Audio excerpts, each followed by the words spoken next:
Well, g'day there traders, thanks for joining me on this Monday afternoon market recap. This analysis is valid through to the close, which is Monday the 9th of June 2014. Today we saw in the market a little bit of a pause, a little bit of a slowdown. I do believe we are going to see a continued slowdown, or at least a sideways to a little bit of a bearish retracement short term for this week, as the market digests the high levels we're trading at, and as we pull back into those exponential moving averages, we'll be looking to buy the bounce off from there. So where we're trading at the moment, if you have a look at the Dow Jones Industrial Average, you can see a little bit of a spinning top.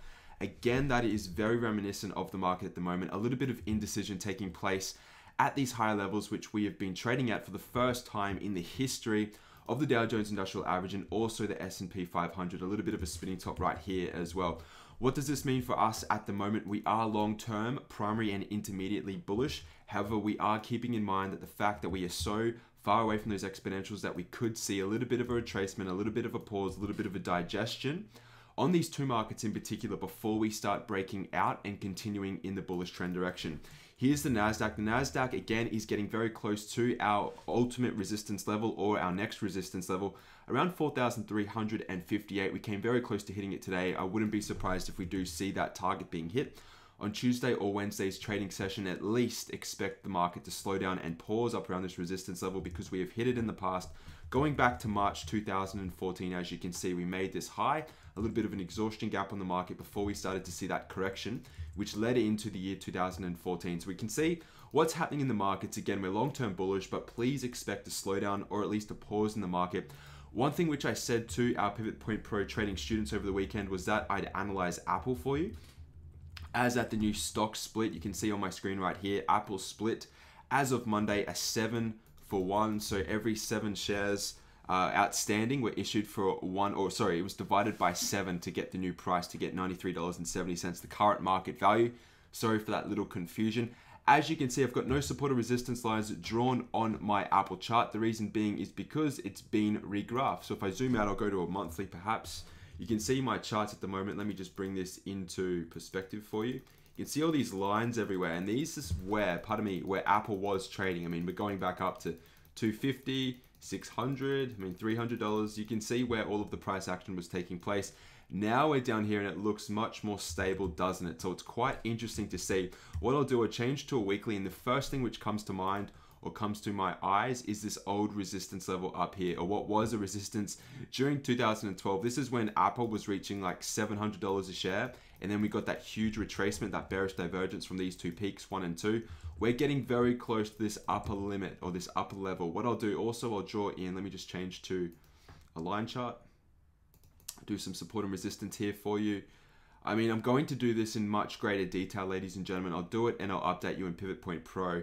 I just wanted to let you know that we are running into a very important resistance level right now. I'm just charting this up very quickly. I'm going to probably most likely change these lines once I change to the daily. That's really what we're looking at. Let me just change this to a daily. I'm not explaining myself. Traders who've come through the A1 and 2, or definitely A1, the free scholarship, they know what I'm doing right now. I explained it in great detail. Now I'm just going through on a daily and having a look at what is occurring on price. Just make sure these lines are in the right location. That is definitely a support level right there. Now I'm just playing with these lines to make sure everything is okay. Definitely there. Nice little period right here. Right there. All right, so that's the framework we're working with Apple at the moment. We've broken above this resistance level at $92.70. Straight away, this chart looks good. I mean, it really does look good. We are in a bullish trend. The chances are we're going to get up to $98 very, very soon. It just depends on your risk reward if you want to be placing a trade trigger to enter into stock or call options above this level here.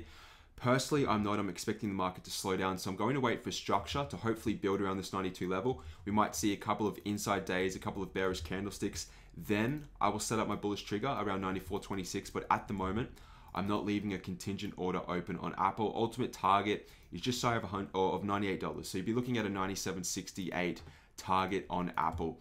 I mean, what we can do, we'll go through some additional stocks. Amazon, no trade. I talked about how this is a resistance level and how it's going to slow down. Today we saw the first bearish candlestick. Surprise, surprise, ladies and gentlemen. AXP again continuing higher. Really nice trade setup. No upper structure built. We do have that on Baidu. You can see right now we have a little bit of a bearish candlestick. Completely expected. Do not freak out whatsoever. I spoke about this again over the weekend and how I wanted to see that upper level being built. Now we can start considering bringing down our bullish triggers. Caterpillar almost breaking out again. We had a bullish entry at 104.76. Really nice entry. Just continuing almost at our 109.38 bullish breakout trigger. FAS continuing, along nicely. Please lock in your stops, lock in your profits on that individual trade.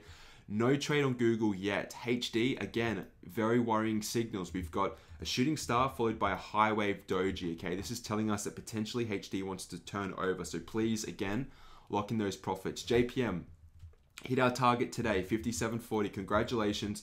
2 trades, 2 happy trades. Congratulations, students. Netflix, again, this is what I was talking about. I'm not trading Netflix, and I advise you not to do so because how overextended we are. Now, let me just get rid. That was a target, by the way, 425.80. This is a 3-day candlestick pattern. It is an evening star reversal. So please tighten your stops if you are in this Netflix trade. Expect it to come down to 410. And then we can make up our mind if we're going to start breaking down or bouncing higher. Starbucks, we hit our target as of Friday last week. Again, we have a hammer candlestick. Really interesting signal, or a hangman candlestick telling us that, hey, we've hit our resistance level. Exit your positions. Now we can start looking for the structure before we bracket trade the next breakout. And to begin, or to close with today, we've got XOM entry at 101.27 last week. A little bit of a spinning top. Hold on to this long term, putting your stop around 99.87. This has got all of the bullish signals for a move higher. Some low volume today, that's expected, but please, keep an eye on XOM. It looks really, really good. Ladies and gentlemen, this was an extended Monday market recap. We went into Apple in great detail. Sorry for that confusion as to the 7-for-1 stock split. But again, just wait for that structure before you jump into Apple. All the best, ladies and gentlemen. I'll see you during the week for more market updates. Goodbye.